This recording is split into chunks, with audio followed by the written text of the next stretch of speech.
喂，Hello，大家好，歡 Hello，迎大家又嚟到私人直播室嘅時間，多謝晒大家。係啊，咁好快，今日已經係去到12月8號啦，夜晚英國時間而家係9點鐘啦。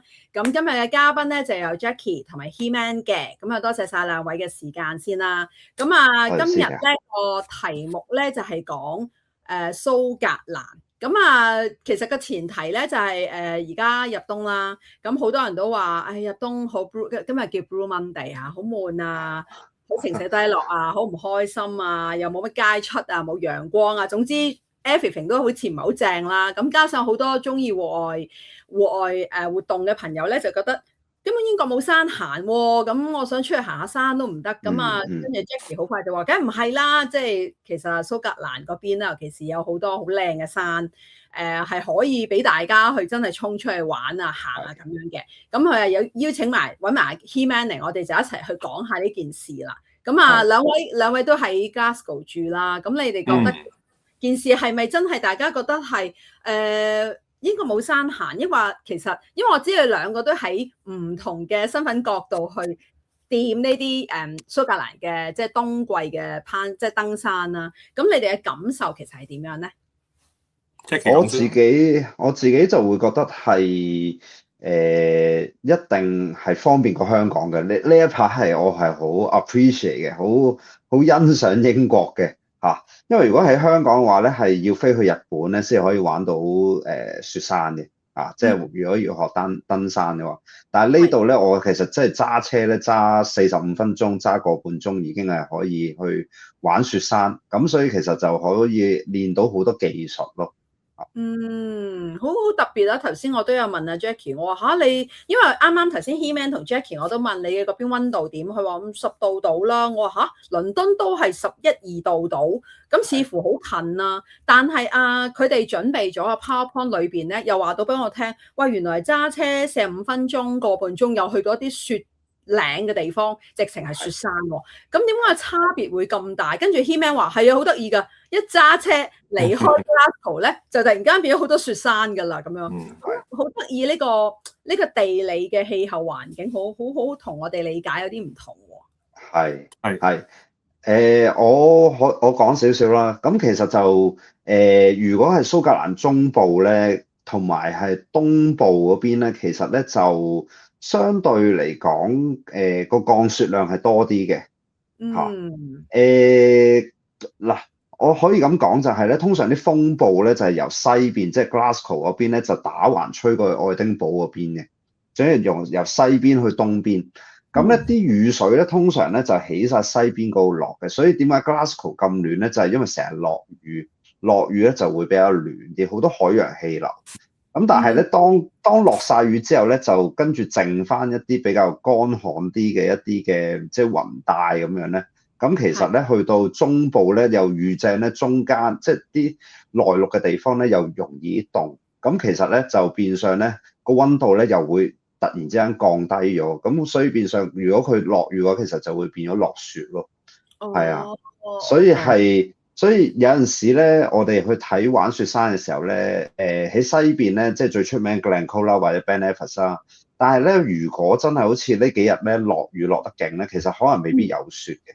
反而可能咧就要去翻東部咧，Cairngorm 或者叫北部啦，東北部咧 Cairngorm 嗰度咧就係蘇格蘭最高嘅平原，咁啊大約1200米咁樣啦，咁嗰度咧就會好厚積雪嘅。哇！呢個都真係令到我 technical 㗎，係幾 technical 喎。我都諗你兩位係咪已經對於蘇格蘭嘅登山天氣好了如指掌？唔係，其實我係跟去嘅啫。其實因為其實好多我就唔係好識得去睇呢啲天氣啲嘢嘅。通常就係阿 Jackie 啊或者其他朋友咧，佢哋就一定會 mon 住晒所有嘅天文台又好啊，即係上面啲消息都好啦。咁啊邊個地方邊度有啲乜嘢，咁佢哋安全，咁啊我跟住去嘅啫。咁啊我只係一個叫做初學者啊，同埋一個陪玩嘅一個人嚟嘅啫。同埋我係攝影師，好重要，攝影師係攝影師加埋，其實你嘅體能係好 ready 咯。即係我覺得一定唔係嘅。真係唔係㗎，因為其實識我人都知我其實年紀都唔細嘅，同埋我跟佢行嗰陣時已經都50歲啦，咁啊而家都50幾歲啦，咁啊係真係第一次同佢行山，係行完之後要唞1個禮拜個大髀之後落唔到樓梯㗎。即係好係啊，好誇張啊！跟住行雪山咧，係直頭攰到咧，上車就幾乎暈低死，即係唔可以再揸車住係嘛？係啊，揸車我就反而會精神啲嘅，係啊。但係同佢行雪山，因為有陣時啲雪嘅雪況咧，同你行普通嘅山真係好唔同咯。又深雪啦，睇唔清楚啦，滑啦，有時即係插落啲雪到膝頭哥咁深，仲要着住冰爪啊咁樣，其實就好真係好難嘅，真係好難，同埋真係好攰，攰得真係好離譜，即係又抽筋啊，隻衫又唔啱，又試過濕晒，又哇直頭凍到幾乎係低溫症濕溫低溫症都有㗎，係哇好犀利！咁我哋事不宜遲啦，就去睇一睇，跟住我哋大家你哋2位準備咗個 PowerPoint 同大家分享一下。好，咁啊，蘇格蘭冬季登山樂呢張開版相已經好靚咯。係，咁呢個就我影嘅，就中間左邊嗰個咧A 字腳嗰個就係 He-Man 嚟嘅，右邊咧就係我認得佢背影。係啦，右邊嗰個咧就係 Action Panda 老闆阿 Kinson 嚟嘅。咁我哋咧即係呢一次咧就係叫做第一次去玩雪山，咁所以咧就即係好好。其實嗰一日嘅天氣都係麻麻地嘅，但係咧穿過咗雲層咧，又俾我哋見到咧一個好靚嘅雲海，同埋一個好靚嘅冬日嘅藍天太陽。係啦，咁所以呢一個好好嘅經驗。呢個個人背景啦，係啦，大家如果唔知阿 Jackie 邊位咧，大家可以去好快望一望，同埋你睇到咧可以 play 下 OK。係啦 ，OK， 係啦，我哋會講呢一啲內容嘅。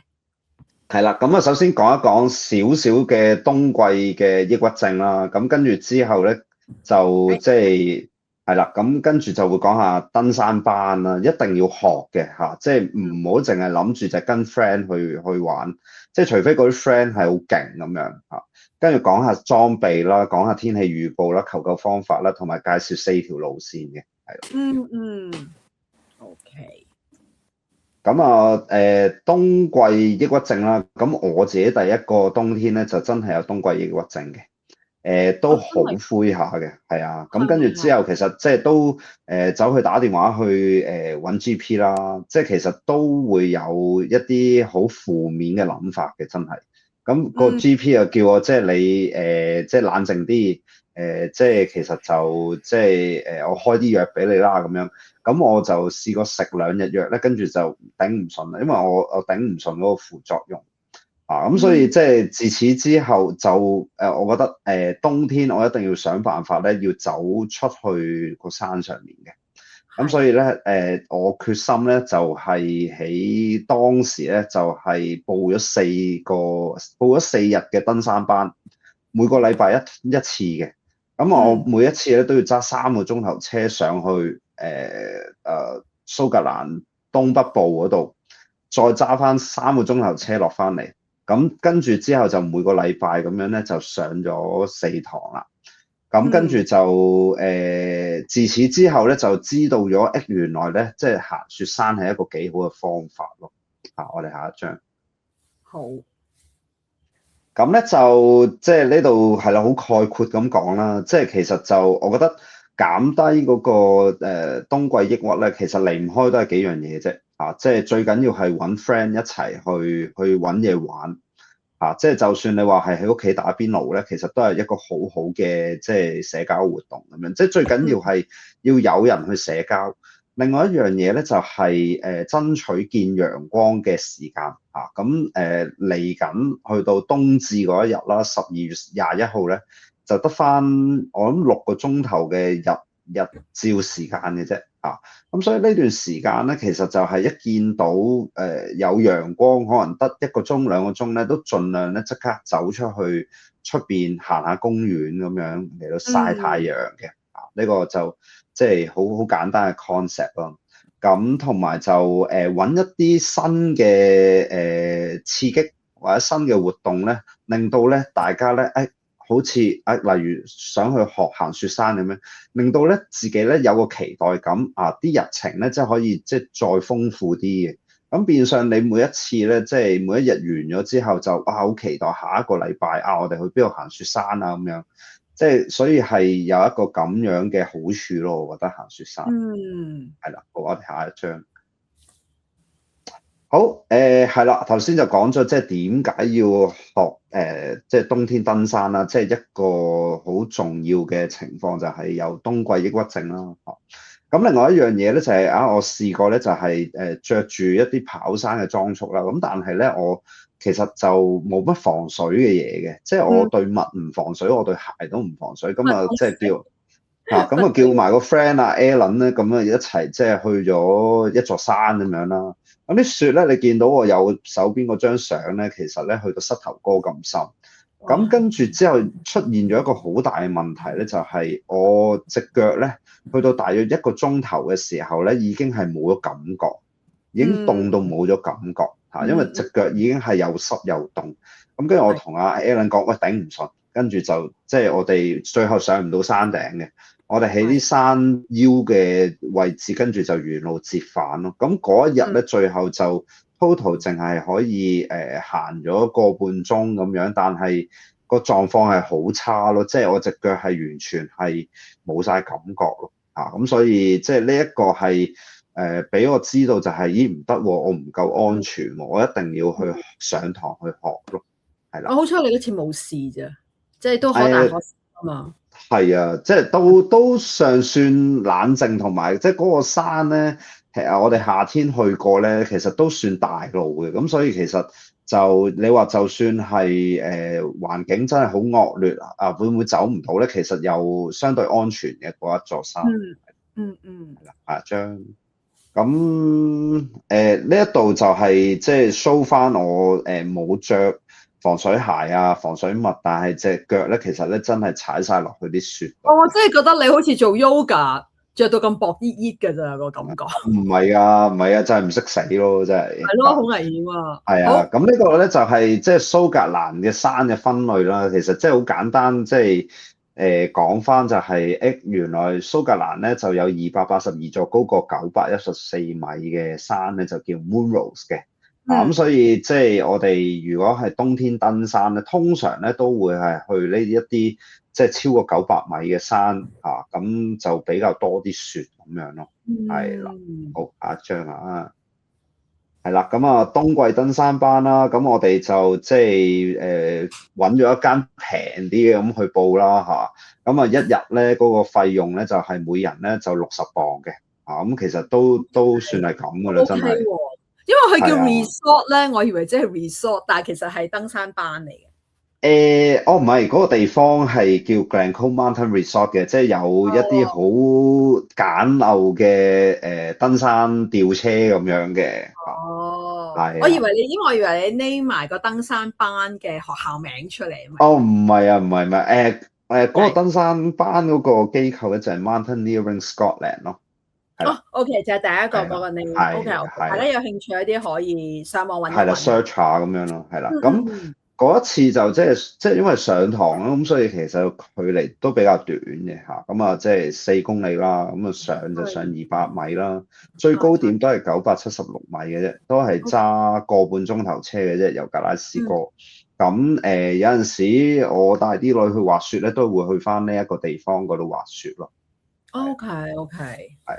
好，我哋可以係啦，咁呢一個就係即係我同一啲香港嘅朋友啦，咁一齊去上堂嘅，咁你見到個袋咧就上登山班嘅，係啊，約埋好晏啲嘢，咁你見到即係都有支冰斧，咁我哋全部人都要着晒啲 Gore-Tex 咁樣咯，係啦。咁你上堂之前自己去買晒啲 gear，定係我哋係自己買 gear 嘅，但係咧基本上咧。可以去一啲嘅大型 outdoor 鋪頭咧，係可以租一啲雪用嘅 gear 嘅，即係例如冰斧冰爪或者係一啲雪山 boot 咧，其實呢3樣嘢都可以租嘅。係啦。咁變相唔因為需要你都個個真係要即時買晒係啲機啊，唔使咁大投資咯，係啊，即係你試過，你覺得係啱玩好玩嘅，你咪先再買咯，係啊。係。咁你又係啦，行啦，係啊，咁我可以 roll 落去啦。好，咁呢度可以播一播片啦。好啊，好啊，唔知條片啊 He-Man 睇過未咧？睇下先嚇。應該未，可能睇過，有冇睇過？我都唔記得咗。我有嘅，呢啲我睇過嘅。係啦，咁我哋即係去學下點樣用個冰斧，跟住再用個行山 boot 咁樣慢慢爬上去嘅。OK，跟住仲有另外一條片，係咪都係播埋？播埋咯，播埋咯，係啊。好，呢個就係學一啲叫 self-arrest 嘅技巧啦，咁啊，當我哋如果喺雪地嗰度唔小心係跣親嘅時候，咁我哋點樣用個冰斧嚟到去保護翻自己，唔好再跣落去咧？咁呢一啲技術一定要跟翻即係當地嘅合資格嘅登山教練嗰啲班嚟到去學嘅，呢個好重要。所以你都覺得去上呢啲堂係真係好貼地、好實用嘅。係啊，同埋係你會喺嗰啲教練身上，你會知道咗其實佢哋點樣去評估嗰個風險啊，呢個最重要啊！因為我哋香港人咧唔係好識得去睇其實蘇格蘭個天氣嗰個變化係點樣，但係啲教練佢可以話俾你聽，即係可能依家真係白化咗周圍都白色嘅，但係未必係最差嘅狀態嚟嘅。係，即係佢可以咁樣去分析翻成件事咁樣。好，下一張。好 scientific，好多知識啊。係啦，嗱，咁黃色衫個就係我哋嘅教練啦，係一個後生女嚟嘅。即係其實佢哋咧，即係玩呢啲 outdoor 嗰啲 sports 咧，勁嗰啲咧，其實都係天生慢慢即係一嚟就係有天賦啦，另外就係佢哋即係細個 keep 住去玩，細啊開始係接觸，係啦，咁所以就即係跟住好快已經做教練啦。係，犀利啊！係啦，咁我哋行上雪山啦，下一張。嗱，呢個咧就係一個斜啲嘅地方咧，我哋就係點樣去 down climb 啊，即係向下爬落去啊！有陣時我哋咧未必係可以面向出邊，即係向前行嘅去到呢咁斜咧，我哋係要調翻轉面向翻個雪坡咧，慢慢爬落去嘅。呢啲技巧係好重要嘅。下一張。咁呢個就係另一個角度睇翻啦，係好高同埋好斜嘅，但係亦都好好玩嘅，係啦。咁係咪畏高嘅唔玩得㗎？真係畏高係啊，畏高真係唔好啦，我覺得因為即係我只可以講就係唔好玩到咁斜或者咁高，但係你話我都即係畏高，但係會唔會有啲 BB 啲嘅可以玩下雪啊？有嘅。咁但係就嗰啲嘅高度未必成日都有雪咯，即係只可以係趁住嗰啲打完風之後，佢個天氣點講咧？通常打風都會落大雪嘅，咁嘅時候咧就要趁住佢個風咧打完之後嗰一日咧，就出去一啲矮啲嘅山咧，通常都會有雪咯，嗰啲時候，咁就可以去嗰啲。就安全啲。呢一張相好明顯就係大家慰勞大家上一係啦，冇錯，係啦，係啦，去 top 嗰度，係啦，好，下一個。哇！呢個就係啦，咁我哋即係冬天其實要着嘅衫咧，其實就即係最緊要嘅咧，即係有起碼3層嘅。底衫嗰層啦，跟住中間保暖層啦，同埋咧外面咧係有一陣嘅即係防水、防風層咁樣嘅，咁腳都係嘅，咁就另外冬天最特別嘅咧就係要戴手套啦，又要着一啲嘅冬季嘅登山 boot 啦，咁同埋就又要有冰爪、冰斧啦，同埋就仲有雪鏡咁所以即係呢一啲都係一啲好重要嘅 gear 嚟嘅。我想題外話，我想問你手襪咧，因為我兩種手襪都有到嘅，有啲係好厚，即係玩雪嘅，我哋滑雪啊，都會有啲好厚嘅手襪噶嘛。亦都有啲係薄身貼手嘅，即係你可以係攀爬啲石啊，就算我哋唔係雪地嘅時候都會用。咁如果你哋玩呢啲登山，冬天都登山活動嘅時候咧，其實你係兩對帶晒，定係淨係帶厚嗰對？即係你明我意思嘛？通常明啊，兩種做法嘅，咁其實就睇翻個溫度啦。如果蘇格蘭咧，其實就通常大約係可能0度至-5度咁樣咧。有陣時咧就一對真係你所講嗰啲滑雪手套咧，係最厚身嗰啲咧。咁我就純粹係就係用嗰啲嘅手套咯。咁但係另一種嘅做法咧，就係會係首先嗰個手咧就係帶一浸好薄嘅羊毛嘅 liner 嘅嚇，即係你當係底衫，但係嗰個底衫就着咗喺隻手嗰度嘅。係啦，咁跟住之後咧，你再笠落去一個防水嘅手套咯，咁就即係有呢兩種嘅做法。咁我去富士山咧，-20嘅話咧，就真係會隻手着咗底衫嚇，有個 liner，跟住咧就再笠一對咧，真係寫到明咧係可以頂-20度嘅手套咁樣咯。咁就兩層嘅，咁變相咧，我一剝，即係有陣時我要撳電話，我要影相。係啊，我就想講好普通啦，而家好多時我要影張相咁樣。係啦，咁變相我就可以除咗嗰個防水層嗰陣手套，但係我都仲有羊毛嘅 liner 保護住，係啦，就唔使話即係凍到我啲手指係function唔到，影唔到相咁樣。係啊，咁所以呢一個就要睇翻個溫度啦，睇翻嗰個個人嘅取向啦，即係你嘅用途係乜嘢啦。另外一樣嘢就係最緊要你要試 size 咯，你真係要着住個 liner， 跟住再去揾一個合適嘅size 嗰個防水嘅手套個 size 咁樣咯。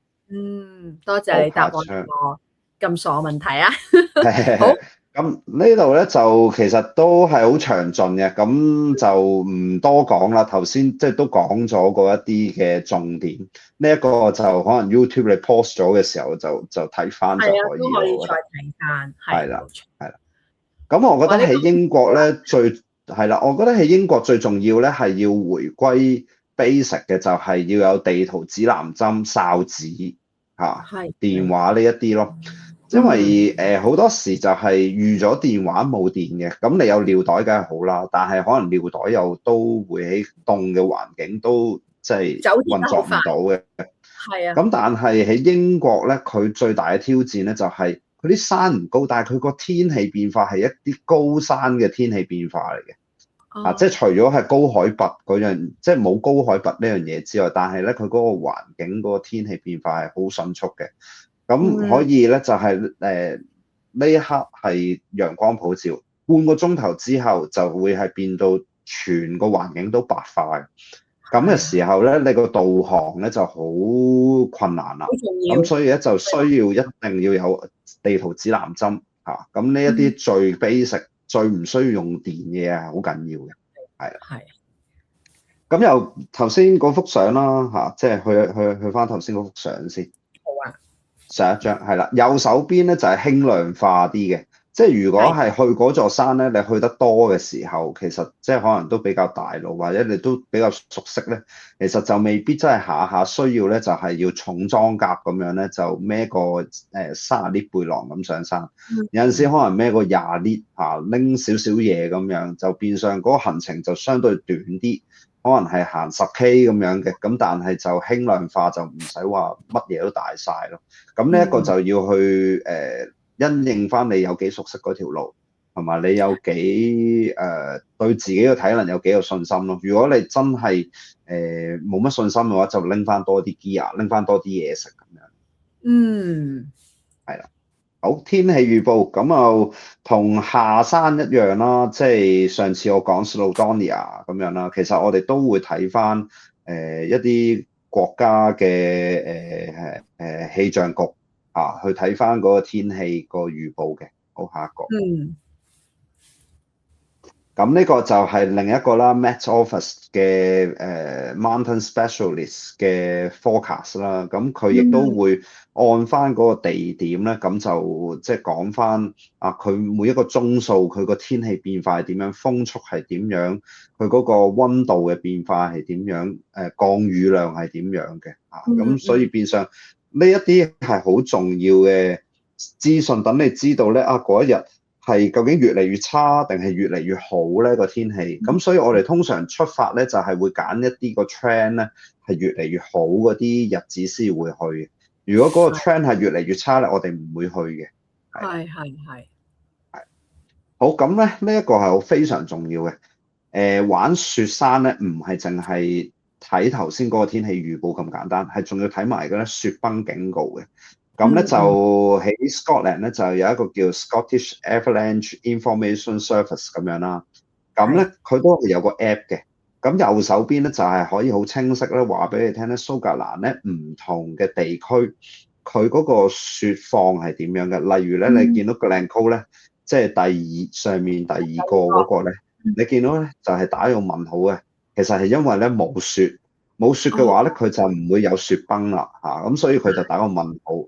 咁跟住你去到下面嗰個落加巴咧，咁咧你見到咧就係綠色一個 tick 咁樣啦。咁落加巴咧下面有個字咧就寫住 low 嘅，即係個 risk 咧係 low 嘅，個危險咧係低嘅。啊，即係話咧個雪況咧都比較穩陣。啊，我哋睇下一張。咁呢一個咧，我哋最主要一睇左上角嗰個圓形啦。左上角個圓形咧，佢咧就你見到個大圓圈咧，外圍咧就係寫住900幾米嘅，跟住咧個圓圈中心咧係大約寫1000米嘅。咁佢咧其實900幾米嘅意思咧就係咧900幾米開始有雪，咁咧跟住去到座山咧最高咧，即係落加巴可能最高就係1000米咁樣啦。咁所以即係900米到1000米呢個位置咧，就主要係嗰個雪崩嘅危險地帶咁樣。咁但係咧，你見到呢個圈咧都係寫住綠色嘅。你見到右手邊咧就係有係啦。咁所以你就知道咧，咦嗰個嘅雪崩嘅機會都比較低。即係話咧呢一日咧，你去嗰度玩雪山咧係相對安全嘅。但係咧好多時咧，即係英國嗰啲雪山即係雪崩嘅狀況咧，係啲人咧你見到咧係嗰個顏色嗰度咧係有個橙色嘅。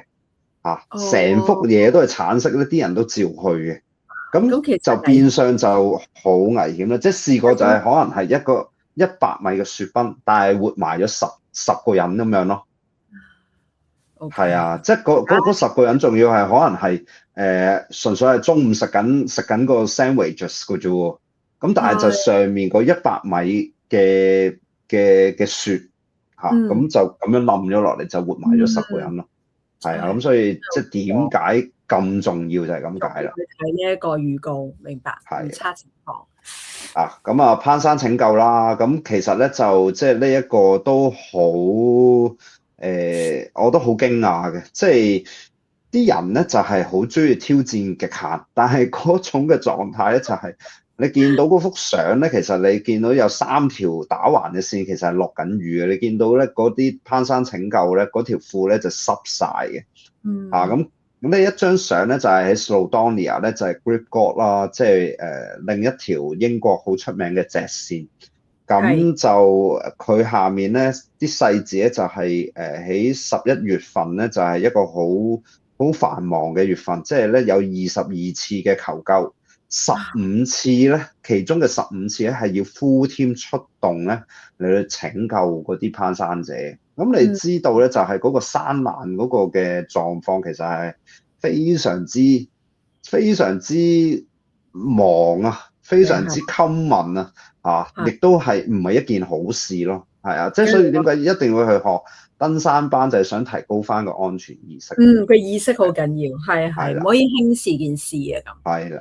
好，咁啊，係啦，呢個真係純粹 remind 啫嚇，即係求救方式其實離唔開都係電話啦、send SMS 啦，咁啊同埋即係準備翻5個小時嘅後備食物啦，同埋一定要帶個求生帳篷同埋睡袋咯，係啦。我想問咧，Garmin 呢一隻GPS SOS 啊，因為以前內啲世紀咧就冇呢啲噶，咁就好似要買啲好貴嘅用到衛星電話叫做，咁跟住又嗰陣時話唔知要俾月費定咩嘅，咁其實而家呢一啲另外一啲牌子，佢哋有出到呢啲 GPS 嘅 SOS 咧，係咪普通人都 affordable 買得起？即係你明我意思嚇？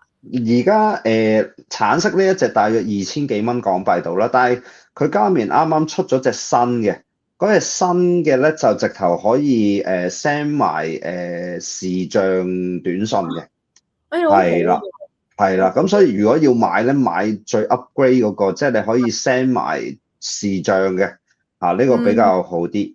咁但係都要買月費嘅嚇，因為你始終都係用緊網絡，咁所以你都要即係咯，有個月費 plan 咁樣咯。不過就當然個 technology 一路 upgrade advance 咗好多啦。係啦，係啦，明白。好，下一個係啦，咁呢個就係即係登記 SMS 啦，咁又亦都係可以即係啦 YouTube 嗰度你 freeze 咗再睇嗰啲英文再登記就可以噶啦。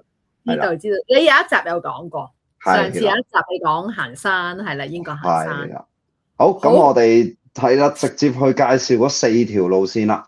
咁咧呢一個咧就係我哋叫做第一次去行下，即係自己去行雪山咁樣啦。咁我就即係嗰一日，即係最主要就都係比較緊究竟係喺蘇格蘭西邊好定係中部好咧？咁啊見到中部咧，呢啲雪咧都比較多喎，咁所以就約咗大家咧就去中部一個叫 Loyers 嘅地方咁係佢有一座山咧就係全蘇格蘭咧第10高嘅高山，就叫 Ben Loyers 係啦，咁所以嗰一度咧就冬天長期都係會比較多雪啲嘅咁條路線咧就一來一回就11K 啦，咁上就上680米。最高點咧就係800米啦咁我由格拉斯哥揸兩個鐘頭車，咁長期都係比較頭雪嘅，但係有個唔好地方咧，嗰個係非常鄉下嘅咁所以即係個泊車嘅設施嗰度咧就可以喺間酒店嗰個停車場嗰度即係泊嘅，咁就俾5磅就可以泊全日咁樣咯。但係就條路嗰啲嘅即係周圍個環境都比較鄉郊啲。即係你可以當係好似去咗日本鄉郊嗰啲地方咁樣，係啦。明白。咁我哋可以睇相。嗰日係1月1號嚟嘅喎，係嘛？1月1號係。係咪啊？其實我未問呢個問題，我就想問你哋係即係今年嘅而家年尾啦，今年嘅年頭冬天時間去行，原來仲係1月1號添。係呢一個唔係嘅，呢一個係好似唔知23年咁樣嘅，He-Man好似22年。嚟到23，你唔係22年嚟到咩？22年、23年去咯，我哋係啦，咁23年嗰個冬天就係佢第一次過嘅冬天，咁所以就係捉咗佢上嚟呢度。所以佢好記得啦。係啦，我哋下一張好有紀念價值添啊！係好，下一張係啦，咁Ben Loyers 啦。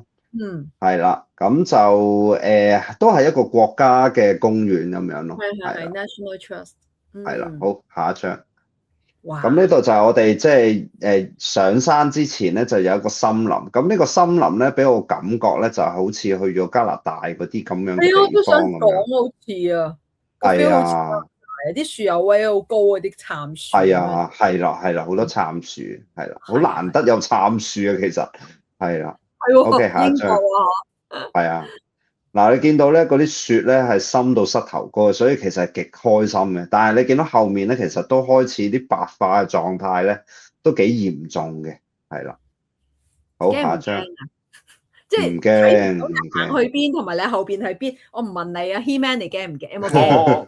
其實我好順睇，即係佢講啦。你話去行山要有學過咩成咧？其實我就係嗰個冇學過咯。我睇得出啦，你估你應該係冇學過嗰個，但係你跟咗 Jackie 佢哋去啦。跟住佢講嘅時候，我就想笑。佢話要跟一啲好勁嘅人去行山，咁咪就跟住 Jackie 去行山咯。收到，清楚。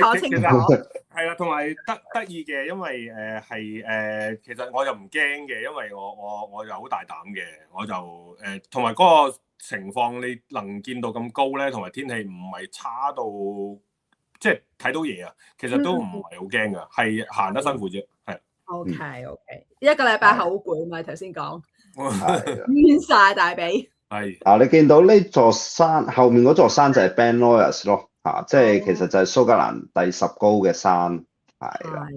下一張。哇！係啦，咁我哋即係係啦，慢慢落翻山啦。咁其實嗰一日咧，即係雖然冇其他人，但係咧好有好在咧，就係叫做喺嗰個雪地咧，都見到一啲可能尋日嘅人咧，就留低嘅腳印。係啦，咁我哋就最主要咧，就真係跟嗰啲腳印咯。咁所以有陣時去嗰啲山咧，最緊要係去啲即係名氣大啲嘅山。咁變相真係多啲人行嘅時候咧，就多啲腳印。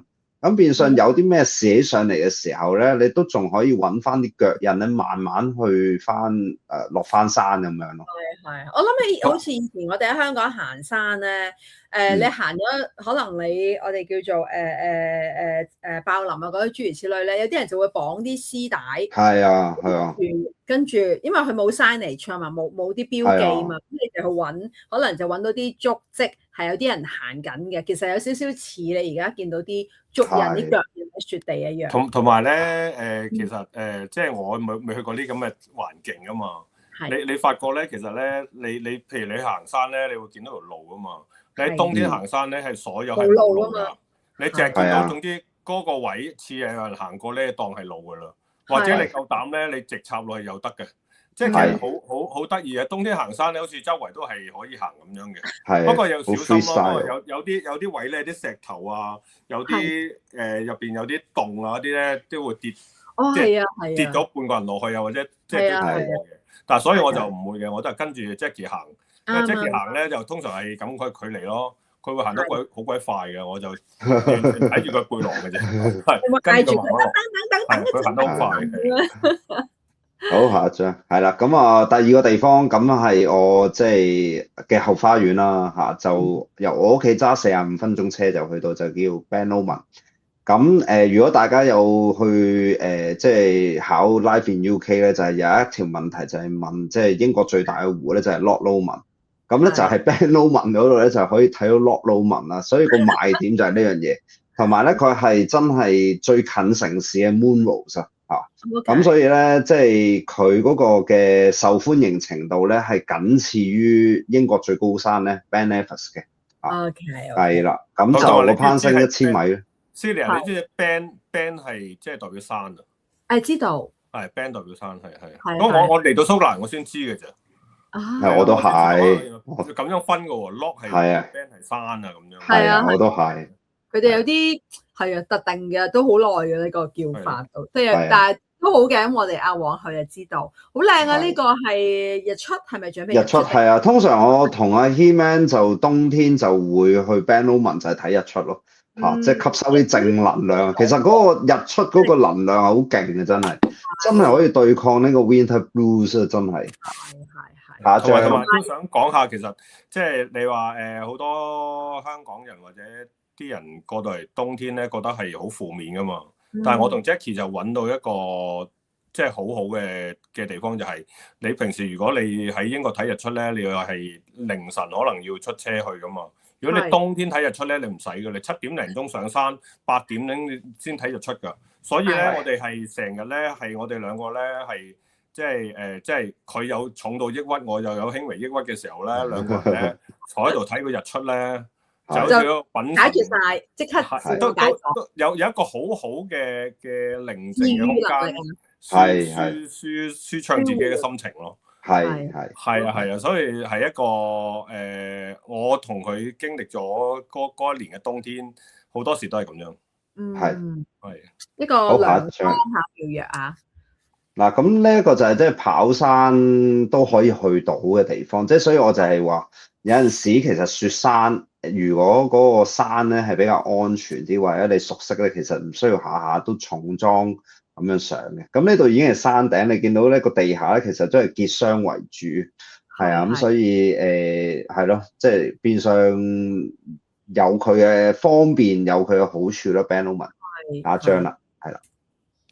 好，咁呢個就係同阿 He-Man 再即係拉埋多一個嘅香港朋友咁樣一齊行啦。佢未試過行雪多謝山。嗰個朋友企遠景做咗個 Y shot，嗰個朋友係咪阿 He-Man 影相？唔係啊，呢張我影㗎，係啊 He-Man 同埋嗰個係啊，我用 iPhone 影啊，係啊，我都意想不到係即係個意境係。即係我自己都幾中意呢一張相咯，係好好啊，好有 feel 啊，同埋呢一張連續睇埋下一張。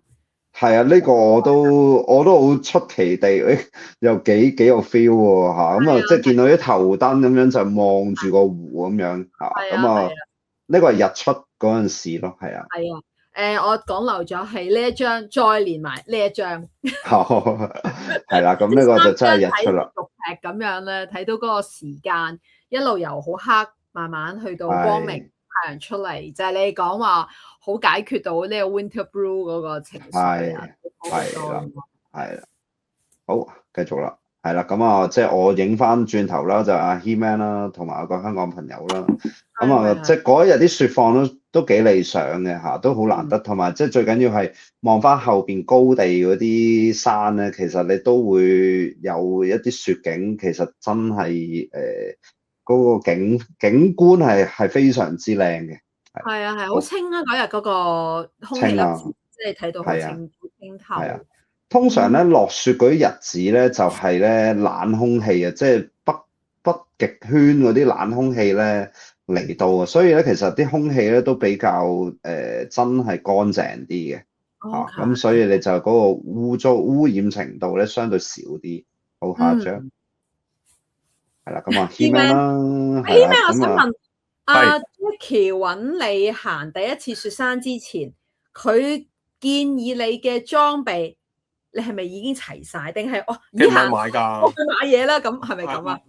嗰陣時開始要上網睇定一啲特價嘅嘢咯。係啊，即係譬如我而家着緊條褲咧，可能佢係要200幾磅嘅，咁啊半價買啦，有100零磅就入手啦咁樣咯。譬如呢件風褸都係㗎，呢件風褸係正價係500磅㗎。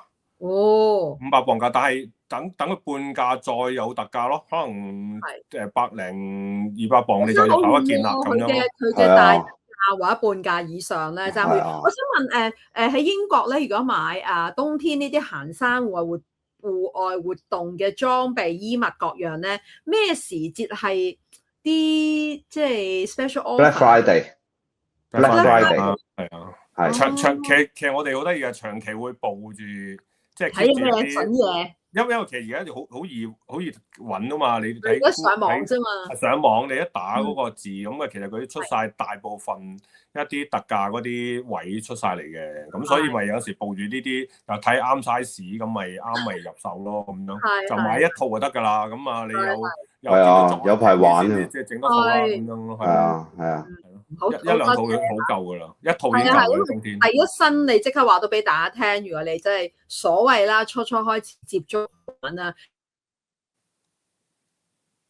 ，hello， 玩嘅價 special offer 會爭好遠喎，你可能一件嗰個價錢已經係買晒成身嘅價錢咯。如果你抵起上嚟爭好遠。係㗎。不過我覺得真係需要嗰啲裝備，因為我買咗一啲好嘅裝備之後咧，隻腳啦、褲啦，全部我第二次已經唔會係入邊濕啊，或者係有凍嘅感，即係好濕溫嘅感覺，已經冇咗呢樣嘢咯。你着啱咗之後就爭好遠咯，爭好遠啊，係啊。同埋你見到咧，好多時你見到我哋好天上去行上嗰時咧，你見到我哋着好少衫嘅咋。係啊，我見到有啲好似未出啲相，你有啲相上緊山咧，外套都除埋嘅。直頭好少衫㗎，連羽絨都唔使着㗎。其實有時上山係唔係好凍嘅啫，係最驚係大風雪啫嘛。係呢個就上到頂啦。係啦。佢哋係咪都興有標高柱㗎？係啊，其實係嗰個 system 其實都係英國帶去香港嘅啫嘛。咁所以其實就嗰啲係啊，全部都係攞嚟測量㗎。即係你見到標高柱個頂咧，都係有個金屬咧，嗰啲三角咁樣嘅即係裝置喺度咧，就係方便佢哋去放個即係測量儀器咁樣咯。好正啊！哇，好勁啊！你嗰個太陽嗰個哦，係啊，嗰個日雲啊，係啊，所以呢個就係啊，所以呢個都因為你見到個天空咧有少少即係嗰啲霧啊，係啊，嗰啲雲霧咁樣，咁所以又啱啱好又即係做到呢個效果咯。係，下一個好圓暈，好似千島湖。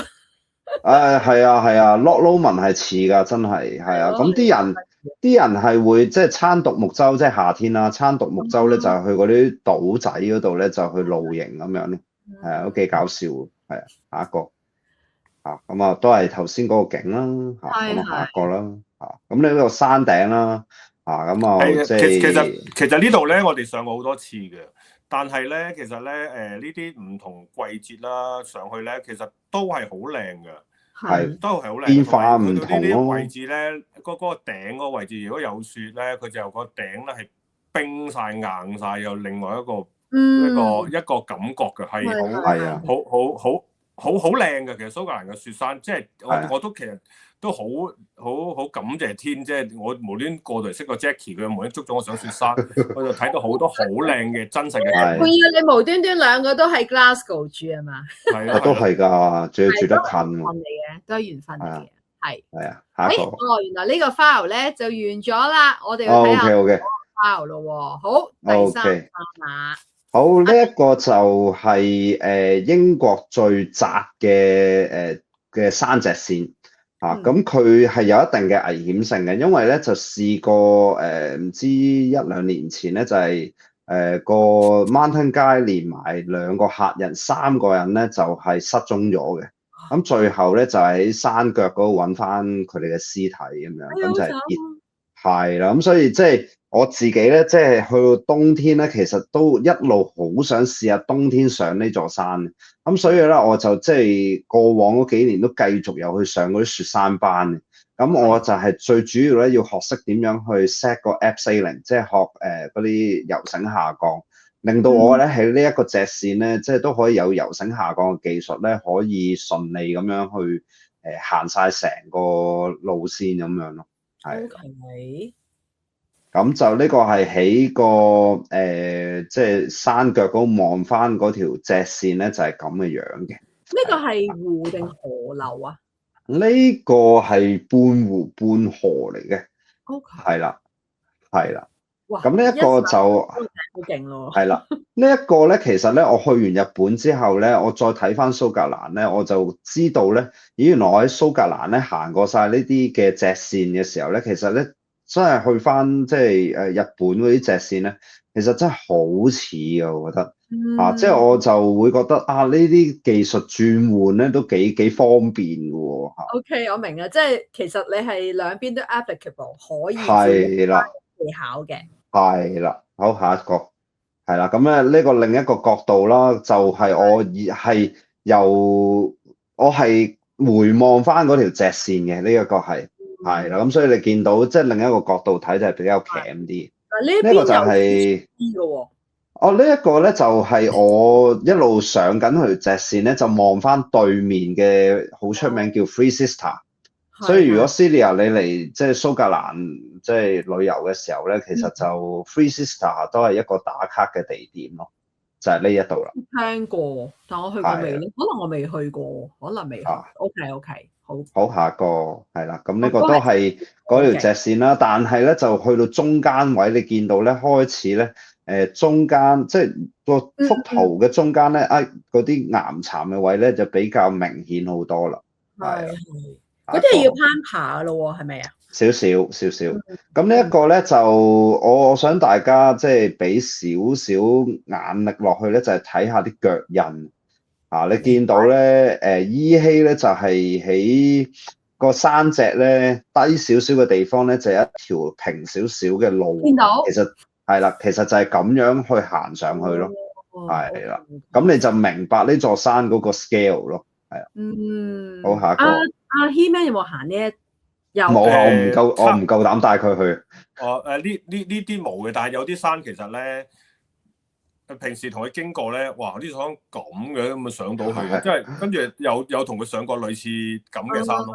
咁但係原來係有路上嘅喎。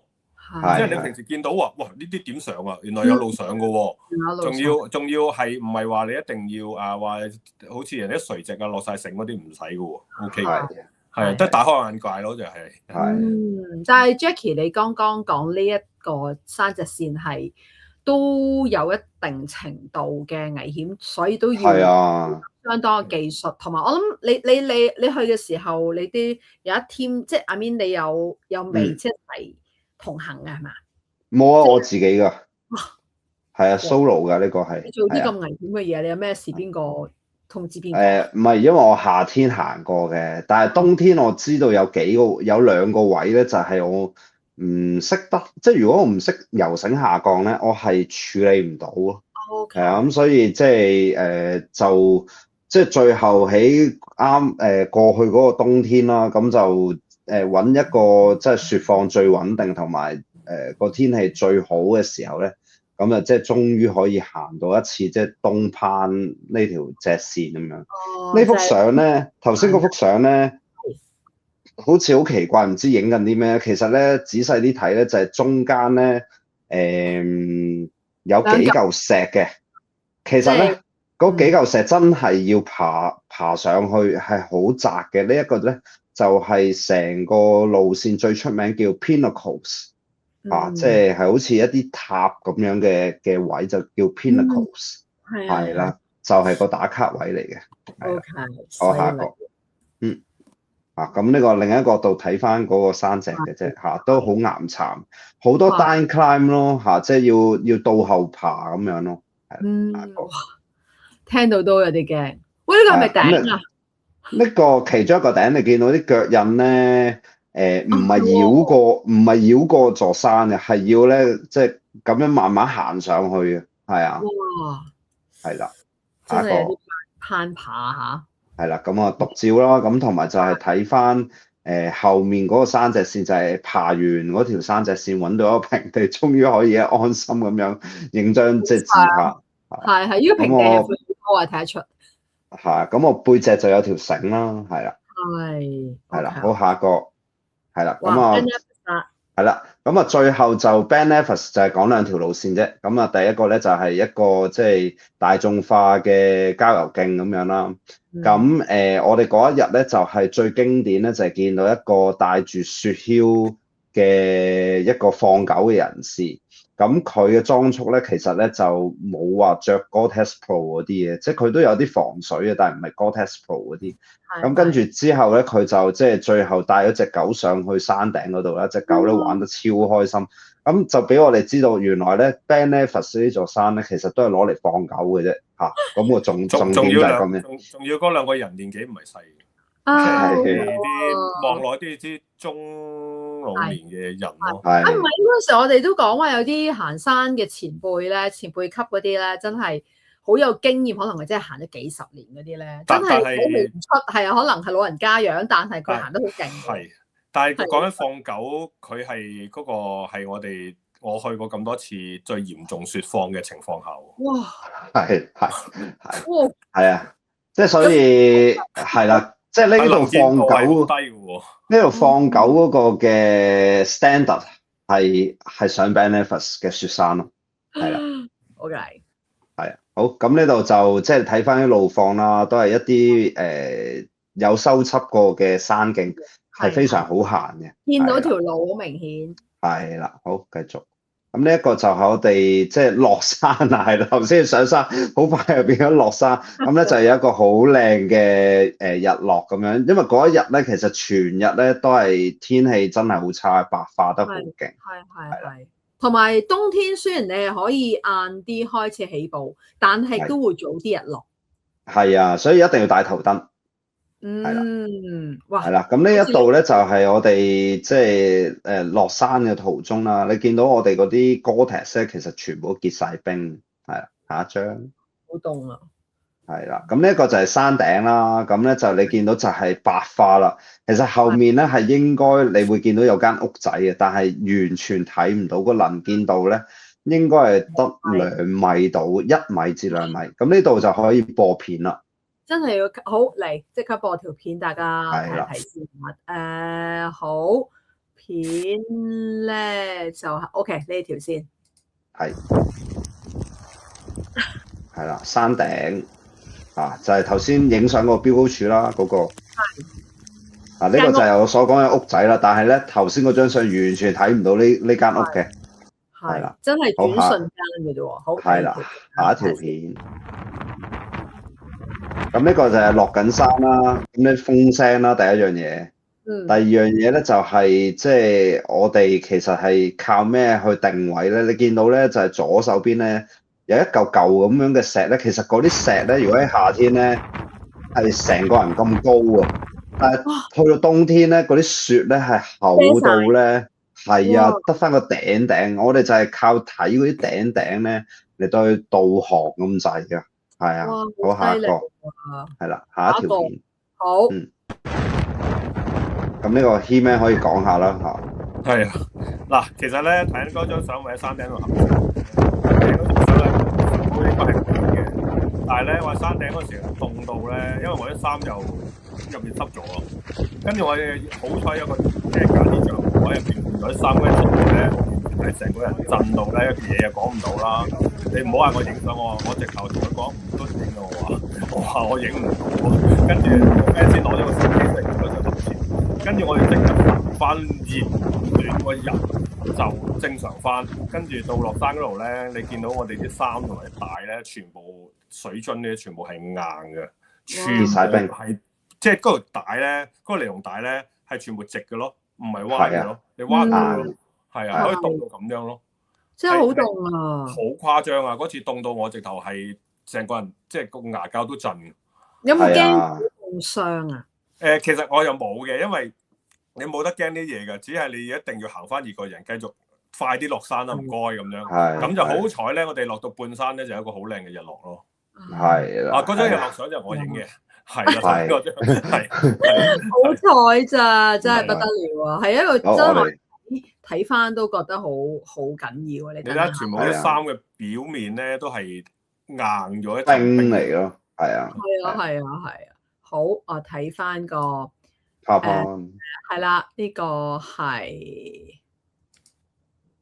啦，呢張相我就唔影啊，我就冇晒表情啊，直頭係冇表情咁高，同埋頭先睇段片已經聽到啲風聲好係啊，好勁啊！你見到啲雪打橫飛咯，超太犀利，即係個同埋咧喺嗰度咧，因為 Jackie 喺度行得比較快喺前邊咧，同埋好大雪咧，我仲要戴住嗰個眼罩咧，我淨係能見度係差到不得之了。我淨係見住 Jackie 嘅嗰件紅色嘅外套慢慢跟住佢落山，仲要係同我隔咗係有十零米都有啊，係啊，就係耷低頭係咁耷低頭跟件望住件衫落山咯。即係我哋之前都有講過咧，其實着行山嘅時候咧，着啲鮮色嘅衫唔係好緊要㗎，係啦，好緊要，因為攞嚟救命。係啊，呢樣好緊要，一 indicator 嚟追住行。呢個就有間屋仔啦。係啦，咁咧呢間屋仔咧最神奇咧，佢咧係喺間即係你入去咧，其實就即係當然你可以瞓啦，但係入邊其實即係都有一定嘅垃圾喺度啦嚇。咁但係咧個重點咧就係呢間屋嘅下面咧係有一條500米嘅大粗繩嘅，就係攞嚟救援用嘅。即係如果咧嗰啲人咧喺Ben Nevis 嘅北坡嗰度咧，或者有山難咧，咁嗰啲救援人員咧就係喺呢度攞條500米嘅繩咧，就直接咧就一嘢放落去落到底噶啦。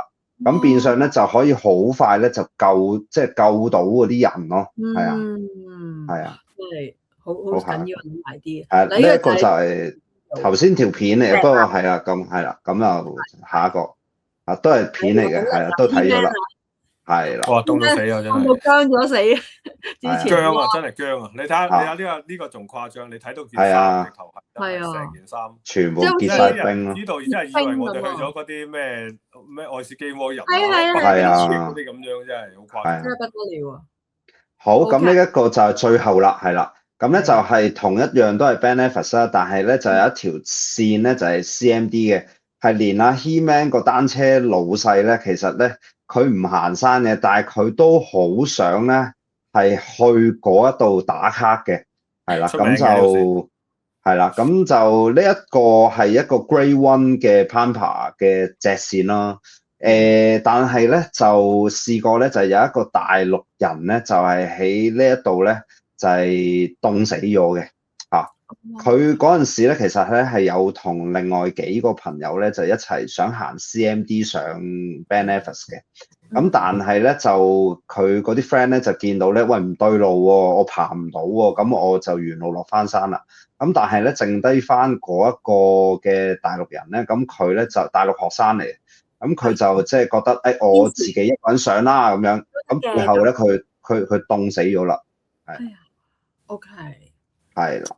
其實真係盡量唔好一個人啦，唔好啊，真係搞啲咁嘅嘢。係啊，好危險啊！㗎呢啲係啊，即係你係 enjoy 啫，唔使攞命去搏。係啦，好呢一個咧就係最高嗰座山就係 Ben Nevis 啦。咁你見到咧就係一路就係見到嗰條直線就係叫做 CMD 啦，係啦。咁我哋三條直線都遠睇咧都好狹窄喎。好狹窄㗎，係啊，即係有啲位都真係要落手去扶住㗎，唔係講笑，或者可能要用少少冰斧去固定咁樣。係啦，咁呢一個就係我哋開頭啦，即係入去個登山口啦，咁就即係好慶幸就係呢一次嘅旅程咧，又識多2個中意玩雪山嘅香港人咯。係啦，好好喎。佢哋都係住英國嘅，係啦。OK。咁呢個就係喺山上面回望翻 Fort William 嘅威廉堡你見到有一陣好薄嘅雲霧喺度嘅，又係好靚嘅。又係上面好清咯嗰日，即係你係啦嘅時候。嗰日係超好天㗎，係超好天啊，好好天。真係好。係啦，呢個上緊山啦，後面咧就係咧 Ben Nevis 嘅北坡啦。呢一幅牆咧，其實咧就好多條即係攀山路線嘅，甚至乎咧英國嗰啲嘅即係攀山隊啊，或者係攀山家咧，其實佢哋都係會攞呢一個路線或者呢一個 North Face 咧做訓練基地嘅。係 OK。咁呢一個就係我哋即係上咗一個1200米嘅山。係啦，咁跟住你見到後面就係會連接翻 CMD 上到去 Ben Nevis 嘅。OK，你幾個笑容都好開心喎。因為真係好靚嗰日。好靚嗰日真係天。係啊，同冇風啊，最緊要係。係，佢都定啊。係啊。冇風啦，天氣好啦，同埋我哋呢一段啱上到呢段路咧係未就係進入難行嘅路段嘅入口啦。係，所以就未係難行住嘅。咁我就行到差唔多上去山腳之前咧，我已經開始抽筋嘅啦。哎呀，係啊，真係開始抽筋。係我話你有冇抽筋定想抽筋啊？想抽筋咯。咁點啊？咁你當時咁咪即刻要停咯，即刻要停，即係出聲咯，出聲話要唞咯。係啊，係。你冇得怕唞㗎。你行呢啲唔可以怕醜，你即係唔得，你要出聲，一定要休息。食啲嘢啊，點都好，你要休息咯。係啊，同埋好好彩就係識到呢2個新朋友咧，佢哋2個都係有攀山經驗，同埋識得落繩嘅，都會用繩啊幫下我手啊咁樣咯。係好好啊，即係行山識人好好啊，識到大家志同道合，又有經驗可以幫助。OK。係。咁呢一個就係你見到啲路段好岩巉啦，即係一大嚿。即係1嚿2嚿嘅大石咁樣咯，咁我哋就喺上面咁行。即係我睇到都覺得有啲驚啊。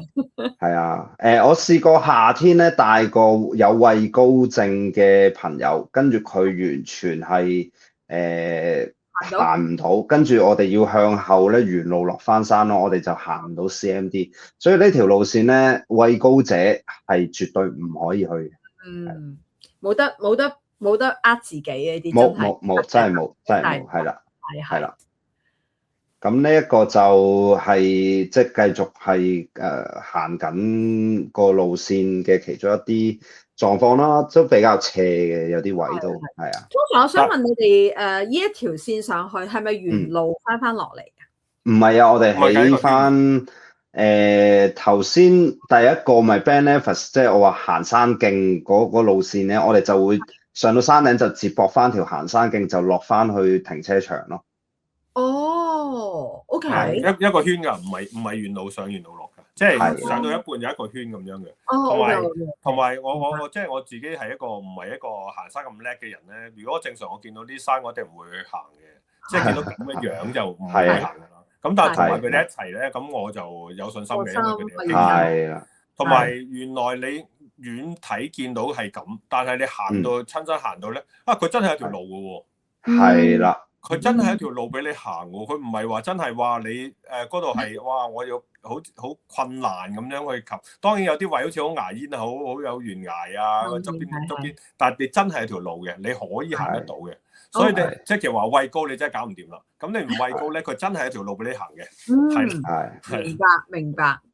咁呢個就係啦，都係頭先嗰啲風景啦，咁啊，同埋呢個好呢個位我特登影咧，就係因為成條路咧好清晰，你見到就係行住嗰個尖端咧，上到去最右手邊嘅 Benefit 嘅山頂咯。係，即係成條路你要睇到，哇，就係好清晰隻咁樣行上去。係啊，咁我行到去後邊山腳山頂對落嗰座山嗰度下邊咧，我就已經開始抽筋嘅啦。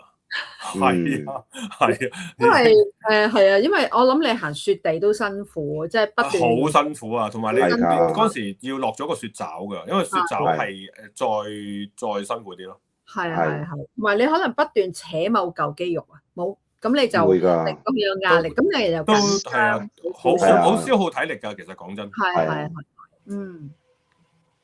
咁啊，即係又係，即係有啲位咧就揾手扶啦，咁啊好狹窄嘅，同埋就即係其實狹窄係一樣嘢，同埋另一樣嘢咧係嗰啲石咧，佢真係好崎嶇啊！變相有陣時咧落冰爪嘅時候咧，係究竟要穩插實，即係隻腳你喺邊一個角度你唔會扭親咧或者唔會跣親咧，所以係要好慢嘅，真係行得唔可以快唔到啊，完全係真係要小心啲。係啊，哇！咁兩個就係顯示到嗰種狹窄嘅情況啦，係啦。好彩 He-Man 即係都影到呢啲相。係啦，咁啊，最主要呢啲位咧一定要影。同埋嗰日好天咧，你好天更加有心情去影相嘅，係啊，即係知道啲相會好靚啊嘛。冇錯，你睇到啲山脈，睇到啲線條，睇到 layer 啲層次咧，爭好遠好靚。係呢個就係山頂啦。咁頭先咪就係話山頂有間屋仔嘅，咁即係最高嗰個就係嗰個屋仔咯，已經結晒冰咁樣。山頂咁闊嘅個地面係一個平，係啊，好平㗎。係啊 ，Benefit 個頂好平噶，好搞笑噶，好搞笑。畫咗3隻線就鬼咁死窄，鬼咁硬。係啊，佢呢度出名係下邊 Fort William 有架車，有架鐵嘅車嘅雕塑喺度啊嘛。嗰架私家車係揸過上去呢度噶。係啊，揸到上去咁犀利。係啊，車手唔係而家啲人喎，唔係 Land Rover 嚟嘅喎，係普通車嚟嘅喎。好似第一次世界大戰嗰啲時候嗰啲車嚟。係啊，嗰啲車嚟㗎，古董車嚟㗎。咪好耐咯，所以佢有路線咧，所以個山頂咧好似平原咁㗎，佢可以揸到上去㗎。係啊，犀利啊！但係當然有好多技巧性你先得做到咯。係，咦啱講，咦好得意喎！嚟到呢一張。呢個就係 Benefit 嗰個山頂個標高柱，就係頭先阿 He-Man 講話就係凍到冇心情影相嗰個標高柱啦。所以就係嗰個嘅即係你好天氣同埋壞天氣個變化就係可以咁大啦。呢個係咪已經準備日落啦？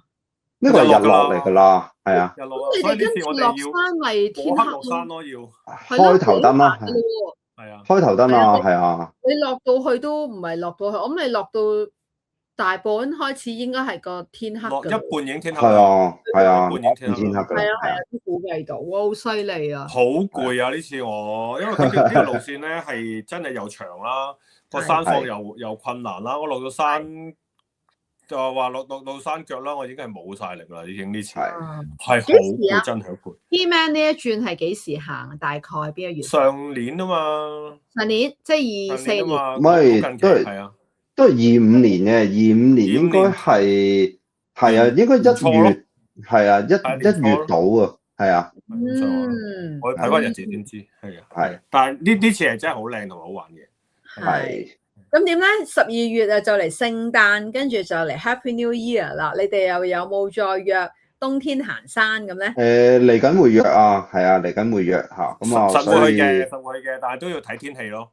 係啊，睇天氣係啦，咁一定要係睇天氣啊，睇下有冇機會射到波去行，都唔係嘅，即係睇下有冇假期啊去。係因為揾埋你老細咯，你老細都想玩咯，講真。我老細冇得玩，我玩咯，係啊，係啊，係啊，係啦，咁多謝兩位，因為都係啦，即係重新去認識Scotland 嘅冬天玩山啦，即係其實絕對唔好以為冇，同埋冇輕視件事，因為都可以難度好高。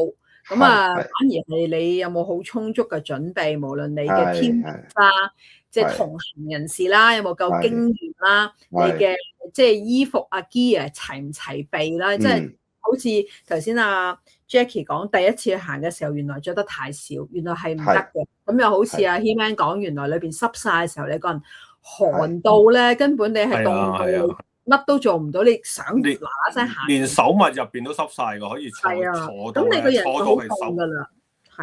係啊，真係好彩就係嗰陣時啲裝備好舊咯，會帶咗套衫喺個背囊度咯，即刻真係剝晒，換過一套比較乾嘅衫，係啊，換過一套衫，跟住即刻着翻去，但係已經個人好凍咯，係，但不過我覺得咧，我哋又唔係話客人話講到係好差嘅，即係喺嗰個即係完全係一個新手而又真係有年紀唔細嘅一個人都可以去到，其實唔係話咁得人驚嘅。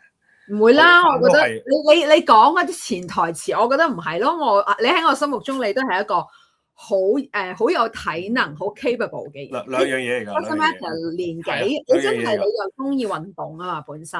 即係中意嘅，中意嘅。係啦，咁你去 catch up 一件新嘅 sport 嘅時候，新嘅運動嘅時候，你都會追得到啦。因為阿 Jackie 都會考慮過嘅，即係佢會揾天眉，佢都會覺得你中意玩之餘，佢都覺得你又可以。佢成日覺得我嘅單車都踩到啩，係啊，起碼爛船都收分釘嗰種啦。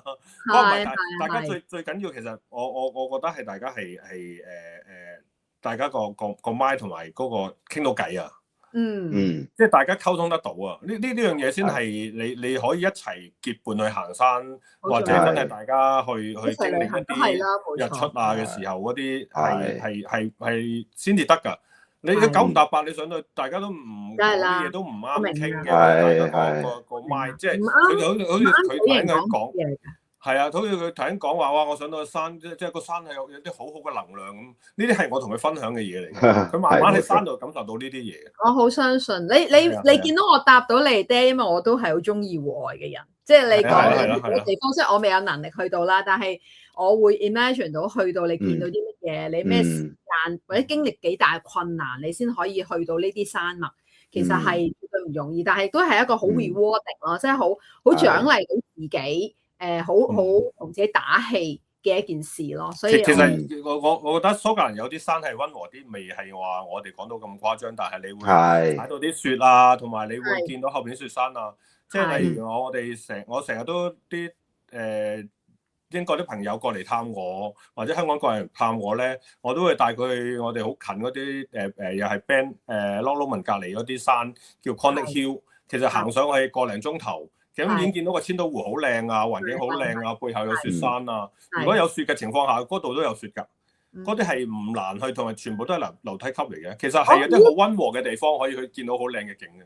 我每一次見到你兩個嘅時候咧，我就好有衝動，睇下幾時火車有特價先可以上嚟 Glasgow。哦，係啊，歡迎啊！我哋呢度真係歡迎啊！係啊，你求其俾笪地我，直地我有得瞓就得㗎啦。冇問題，隨時歡迎，係啊。